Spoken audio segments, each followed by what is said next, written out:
England captain Stokes hammered a half-century in just 24 balls. Ben Stokes hit the fastest Test 50 by an England batsman as the hosts hammered the West Indies by 10 wickets to win the third Test at Edgbaston on Sunday. Set 82 to win, England finished on 87-0 in a mere 7.2 overs as they completed a 3-0 series whitewash of the West Indies in spectacular style and with more than 2 days to spare. England captain Stokes, opening in place of the injured Zak Crawley, needed just 24 balls to go to a 50 featuring 9 fours and a 6. He bettered the previous record quickest Test match 50 by an England batsman of 28 balls set by Ian Botham against India at Delhi back in 1981. Stokes then ended the match by pulling West Indies captain Craig Brathwaite's part-time spin for 6 to finish 57 not out. Earlier, express fast bowler Mark Wood polished off the tail with a superb spell of 5-9 in 6 overs to finish with 5-40 in 14 as the West Indies were dismissed for 175 in their second innings. West Indies opener Michael Lewis, whose 57 was his maiden Test 50, and Kavem Hodge, 55, offered some resistance, but the next highest score in the innings was 12, a total shared by Alik Atnaje, Jason Holder and extras.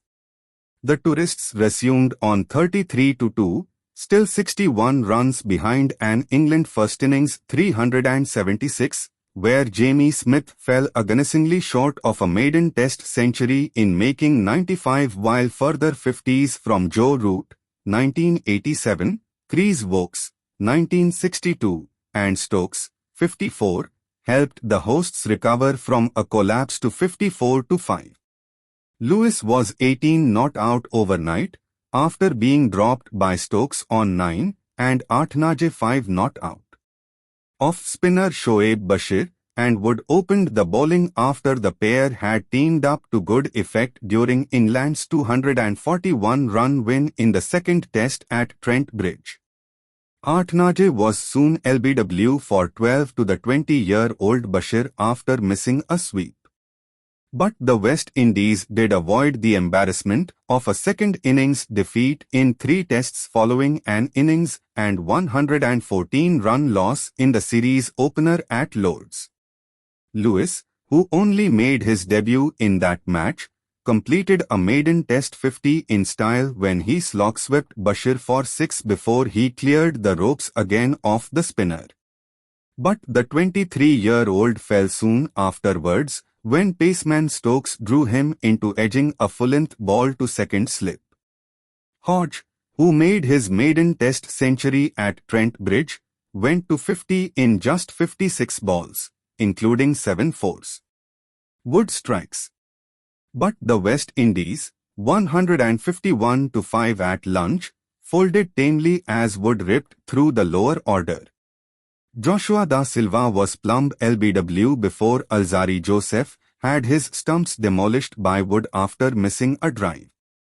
Wood then roughed up opposing quick Jordan Seals with a bouncer before bowling him next ball for a duck with a fuller-length delivery, a classic 1-2 trick.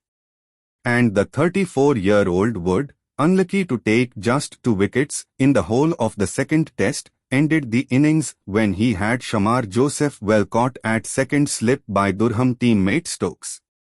That might have been the end of Stokes' involvement in normal circumstances, but Crawley's finger injury, suffered while dropping a slip catch earlier Sunday, was the cue for the left-handed batsman's blistering assault. Stokes thumped from Alzarri Joseph for 4s through cover point and deep square leg off successive balls in the first over of the chase, with the fast bowler conceding 23 runs in his opening 2 overs. He then drove Jordan Seals on the up for 4 and struck Jason Holder back over the towering all-rounder's head for yet another boundary to the delight of a capacity, sun-drenched crowd.